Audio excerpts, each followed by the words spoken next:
Charter. This is Diana Pawlicki with laser technology and insight on the future. Like that. Hello, so my name is Diana Pawlicki. I came here all the way from Poland. As you can see, there's no affiliation there. Why? Because I want to judge for you to judge me on basis of what I'm going to say, just from that. And if anyone of you read an abstract of this presentation, I talked there about the next generation rover. It's a report. I participated in a competition organized by European Rover Challenge, and I published part of my work there. It concerned of the use of lasers on Mars, and as proposed in the next generation rover, laser technology is a way of a future that can just become a better reality. Because lasers have been proven over the years to have a huge impact, a better way of transmitting data, a better way of having data, and actually all the surface mapping, the data analysis, all that things can be nowadays done with lasers, and it's faster and it's mostly in the long range better than any other thing we now have. When lasers were first introduced, they were called a solution looking for a problem. If one of you may know that words, they come from Alexander Graham Bell, if I recall that correctly, because he was actually the first person who proposed any solution of using lasers. He actually transmitted the data, some encoded radio transmission, I would call that, of his time, through a laser beam for kind of a meter, if I recall. So it wasn't that efficient, but it was so many years ago. And now, thinking of what we have in 21st century, we can make a huge use of that. So why the electromagnetic spectrum? Because we talk about lasers, and I'm surprised to see that many people don't actually know what we're talking about. That's why I placed this there, because lasers can be all up from the visible spectrum to infrared. They're mostly infrared, but it's all this range. We can use them of all the things. As you can see, the radio waves are much lower besides infrared. So the transmitting factor is different, just simply different. And while light waves transfer at the speed of light, I mean, that's usual. And they're much more tightly packed with information, so that we can transfer actually more than we can with the usage of radio. And in some sort, we've been using and utilizing lasers in transfers a long time now. It's, as you can see in all those pictures here, we've used them to burn and read CDs and DVDs. Well, at least we used to, because no one uses DVDs right now. But but it was a technology used. But we still use barcode scanners, and it's also a laser technology. It's a visible laser, or in some cases infrared laser, but it's still a laser reader. So it goes like that. And the other thing, kind of got transformed. But what you can see there, the higher picture there, is actually a camera and a laser installment in the University of Brno. And I'll talking later about that particular usage, because it's an example of laser usage of other type of laser, of a laser without the fiber. Because normally we have a laser that works on some kind of a fiber. So a cable, basically, on fiber optics. More on that, of course, a bit later, because what we might start with is a team of German researchers from Karlsruhe Institute of Technology made a functional laser. So I don't confuse actually their 26 terabits per second. It's a lot of data, and it's little to no data loss on that, on transforming. They used a fast Fourier transform. So I hope I don't lose you on the mouse here. but fast Fourier transform is an algorithm that computes the discrete Fourier transform of a sequence, or its inverse sequence in this case. The Fourier analysis itself converts a signal from its original domain, often time or space, like this example has time, to its equivalent in frequency, and vice versa. So the discrete Fourier transform is obtained by decomposing a sequence of values into components of different frequencies. So as you can see there, like these three waves there. And from that, FFT, so fast Fourier transform,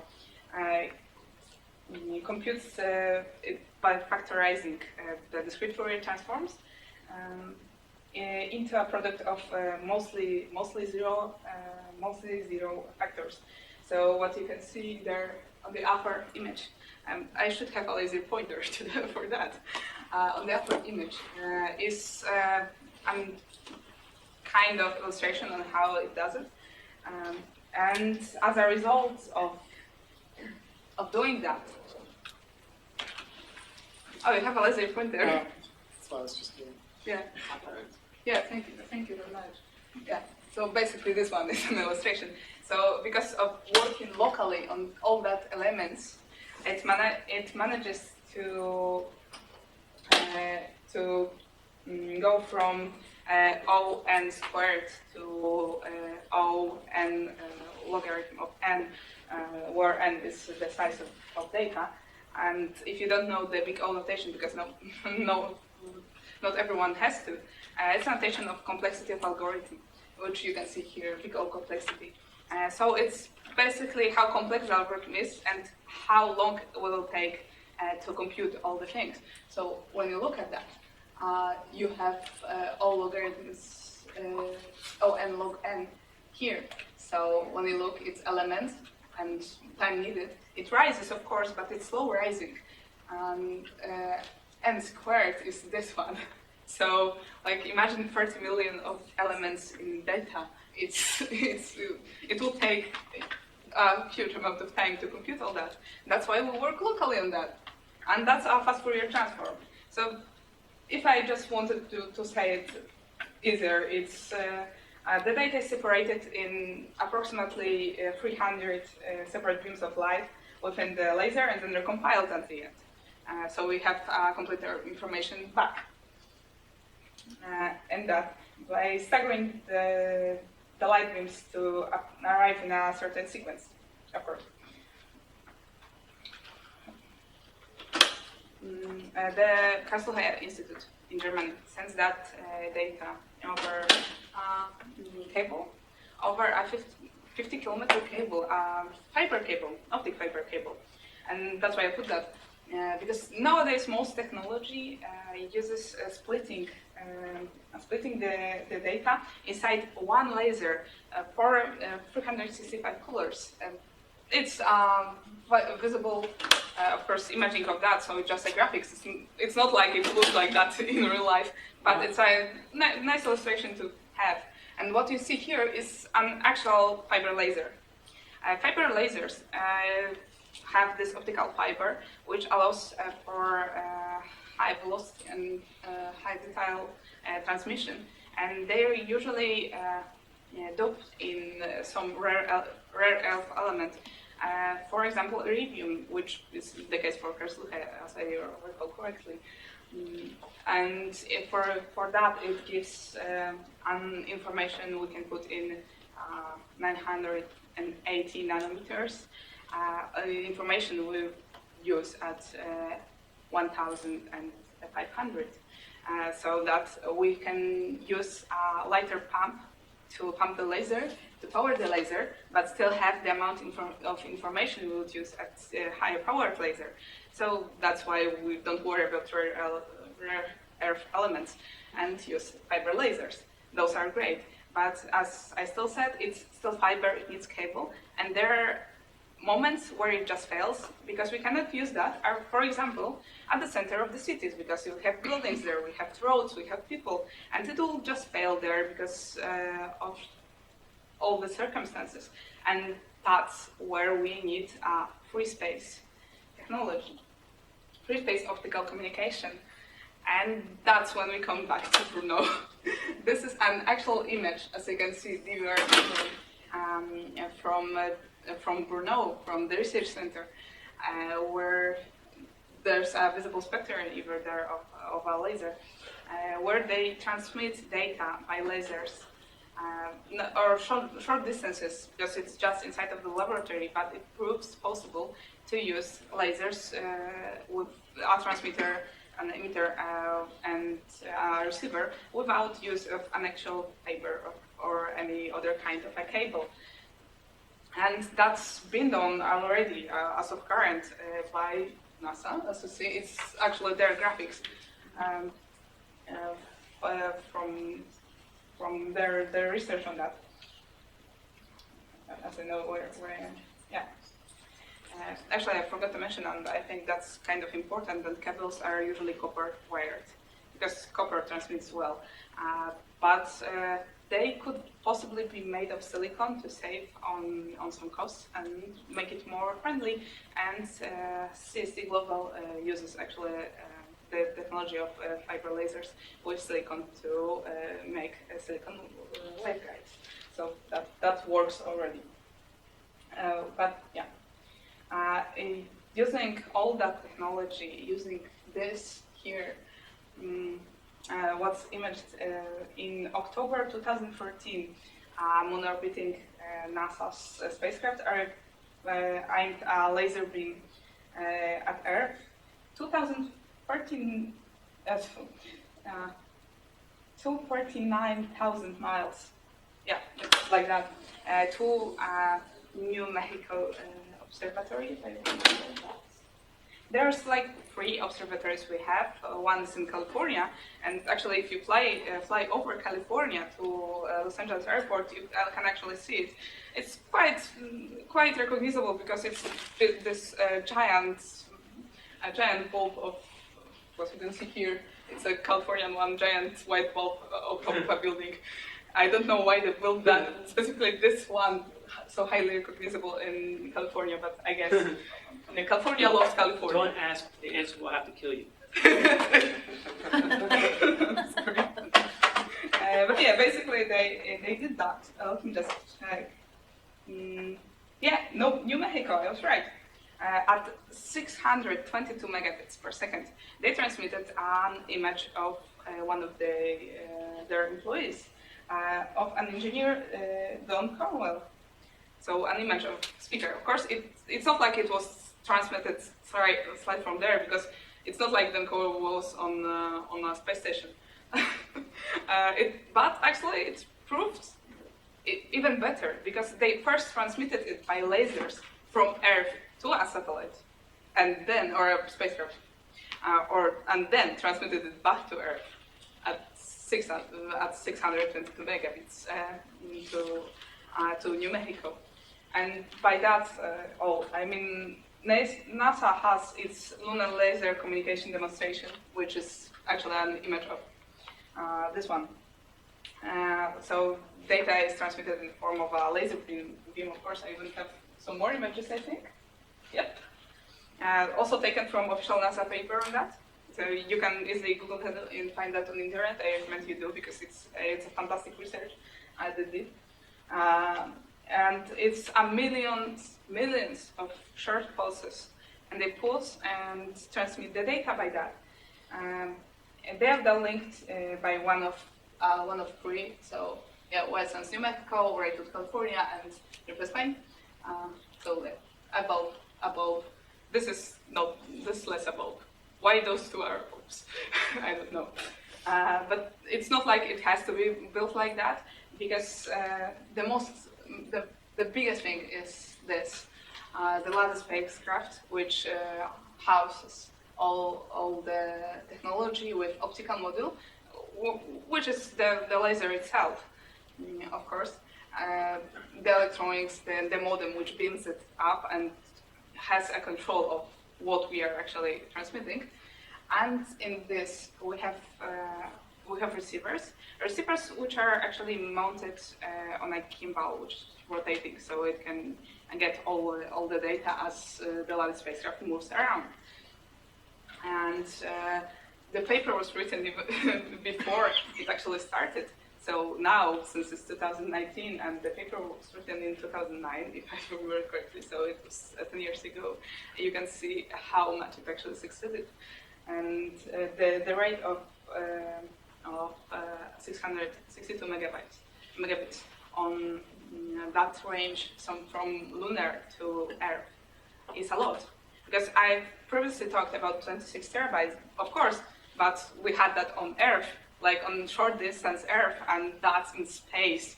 And NASA was like, why not try? And they tried, and then did. That's amazing. I truly find it amazing. Yeah, there's also a lot of other technologies consisting of that.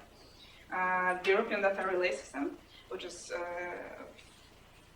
a mixed technology of radio and infrared lasers. It measures, for example, weather and stratosphere changes, so we can know about that. And of all that, we also had the first topographical image of Mars. Was made by NASA's MULA, and it was made with the usage of lasers. Actually, it was a LiDAR laser which made that, but it was a usage of lasers nonetheless. Next. Yeah. Because I will be taking in introduction all the things you can see here. Is lasers have a lot of advantages, but some still have disadvantages, like fog, for example. Beam dispersion, because actually we worked with lasers before. Each one of us had any kind of laser. Actually, laser pointer, which I'm now using, is a laser. It's just a visible laser, from a visible spectrum, and it's not harmful to us. Of all the lasers we have, it does almost no harm to a human. Of course, if you shine that bright into someone's eye, that would hurt him, but just let's not do that.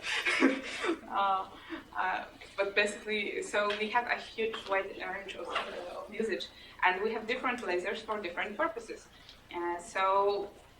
Lasers we use in industry, even if there's a fog or there's a storm or something, we'll lose connection for that point, but we'll try to establish it just after it goes away. So, of course, there's some data loss because of that, but they are good enough at reaching that. If I recall, it's 82% of correct connectivity after losing the signal. So it's good enough. So we are working our way as humanity to overcoming all that range-limiting factors to make an actual laser that would be good enough to straight beam it through outer space, and even more than to Mars, even far than that. We just need more range, and we may limit that, limit the range limiting factor in the next years of development. Okay. And why I switched to that, and why you have a GIF? Because I just talked about communication, but to reach that communication, we also use lasers to do a lot of other stuff. Because it's easier to actually transmit data we got from lasers by lasers. It's a logical point of view. So a laser rangefinder. So I tried to find a good illustrating GIF. So that's why you have this rotating thing here. It's probably from MATLAB, from some MathWorks software. A rangefinder is why I call it a rangefinder, not an actual laser scanner, because it just finds the range of a point. You cannot see it here because cameras have trouble of seeing actual quick time lasers, but it actually beams a point after point, and then the skull in this case is turned, and it beams another laser beam, and so it makes an array of points. And we have that in real time here managed. So it measures the distance. So the laser beam flies, and we get a response of what comes back to. It's usually a camera, but some companies use plates to do that, like special plates, activated plates, which will sense the laser beam. Those are better than cameras. They sense it better. The connectivity is better, but they're also more expensive. So it's mostly cameras for even for industrial usage still. And to make a point appear, because we of course get it a simple triangle, and we get that from a Fourier sequence. But to get the exact location of a point on an object, if we do that in a map or on a surface in Word, we need a GPS system, so we need a location data. But to do this, for example, like that, we need a data of X, Y, and Z, and that is done by placing the laser on a more rotating sequence, so it moves usually on degrees up and about. Usually 460 degrees, but some lasers don't do 360, which gives actually better accuracy, but for smaller objects. But it depends on the laser. Also, I wrote time of flight, and I didn't explain what time of flight laser is. It's basically means that it focuses of how long does it take to fly up to an object and return back. So we get data from that. We also have phase-based lasers. It's here, for example. So they have a constant stream of laser beam. I'm kind of getting into written there. Yeah, those are mostly used in industrial factors. For example, ABB is a company who produces industrial parts.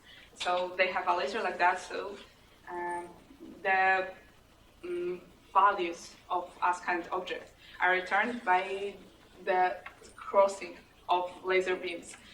Those are very costly because it takes a lot of energy to produce a constant laser beam, so it doesn't get interrupted. And of course, it's limited. Its phase laser is limited to approximately 80 meters. I know I'm using metric system, but I'm from Poland, so I think imperial system was made by a drunk mathematician throwing a dice. I'm sorry. You're gonna have to bear with me on that. French, yeah. Yeah, so like that. So mostly in most factors, not counting industrial, we use time of flight lasers, which are great. Because that forced us to use them, like think of their usage in other cases, and of combining this time of flight laser I showed earlier with a GPS system and a system of movement. We produced 3D scanners, actual 3D scanners, which you may be familiar of if anyone ever got a scan of their teeth for a dentist or something like that. So yeah, that's also a 3D scanner. But those are called LiDAR, light detection and ranging. The name originally comes from, if I recall, some French words, but I don't know French and I don't want to butcher a name, so I'm just using this one, light detection and ranging, which, as you can see, is used for moving vehicles. It's actually a scan from some of the company. The lines you can see here, the round lines, are actually lines produced by LiDAR, placed on the top of a car. So because LiDARs go 360 degrees over, so they scan all of everything that's over there. Yeah, it circles. That's great. And that allows us to directly scan a 3D object. And how it's made, now I can talk from my own experience because I worked with LiDARs, especially for autonomous vehicles like that. And how it's done is it needs a huge amount of data. Basically, it scans a lot of times to produce a high-density point cloud, because it produces a point cloud. We need to go over a certain planes at a certain amount of times, so it gives us a high-density point cluster, so we know the object is actually there. And so we go with that. Of course, as it often is, this word, the more expensive the LiDAR is, the higher density point clouds you get from it. So it's measured in points per second on that. And of course, they're not going to align each time you go with a LiDAR, because it's still a laser, so it will go. It will get distracted by climate or by any shiny reflective areas. So the points will not align. That's why I say point clusters. And usually what gets done with that is some person gets an output from a LiDAR, which is a point cloud, a day small point cloud, because it does like 16 times a cluster of its scaling, and then it puts it back to one huge point cloud, which weighs a lot, by the way, in LAS format. And then this person gets it, and they have to determine which areas they actually need and which areas are low density scatter. Because, for example, a reflection of laser got somewhere, and that's what they get from that. And so they clean the cloud of that, and then they match up the areas and make a 3D object of that. Or, as it is an example for mapping, it's usually made by some programs. For example, Global Mapper, which is a program I use, and it's a program trained on type of scans. For Global Mapper is, of course, Earth scans, types of scans. So it classifies. It's a convolutional neural network under all that. So it automatically classifies some objects that can possibly be on a certain point cloud. I actually wanted to show you a beautiful example of a neural network, a convolutional neural network with supervised learning that was doing that on a driving car in real time. But I scanned my search history like a year back, and I had some broken links in there, so I kind of think they removed that from the internet.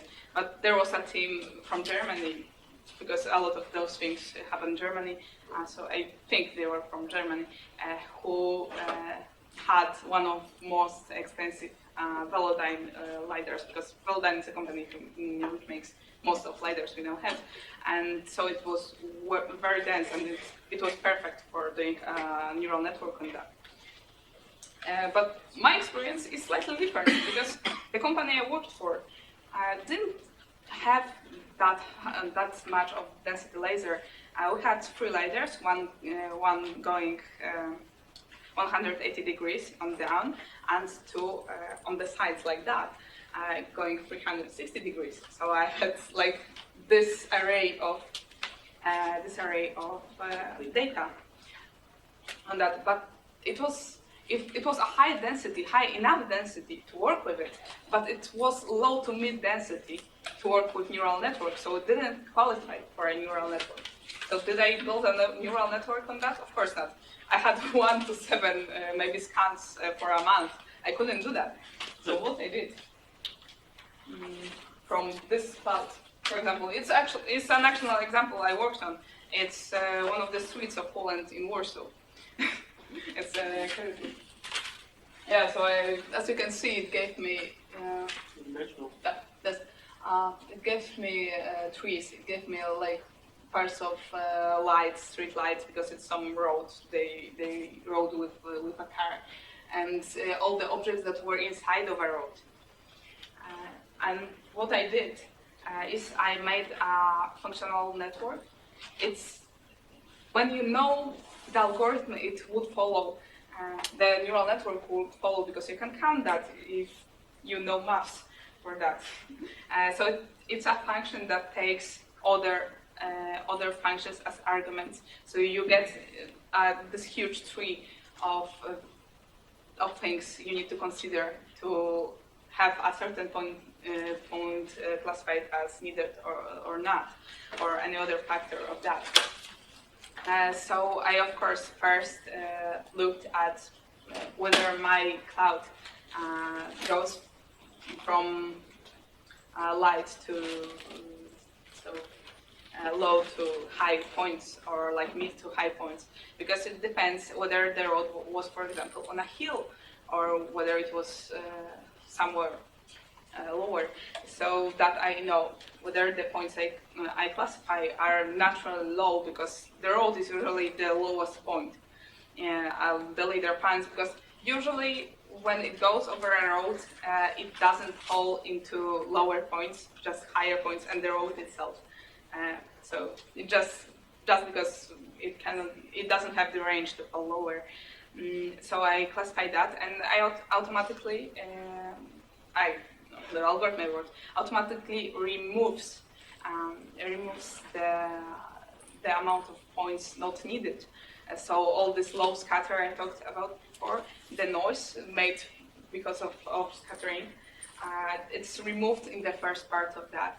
And the next part is kind of relational to fast Fourier transform, but I'm not going over frequencies because I don't have to, but I'm going over points with their values as arguments. So I split it into chunks, and I work locally on classifying each chunk, and that allows me to discredit any objects, for example, in the middle of a road, as not valid points.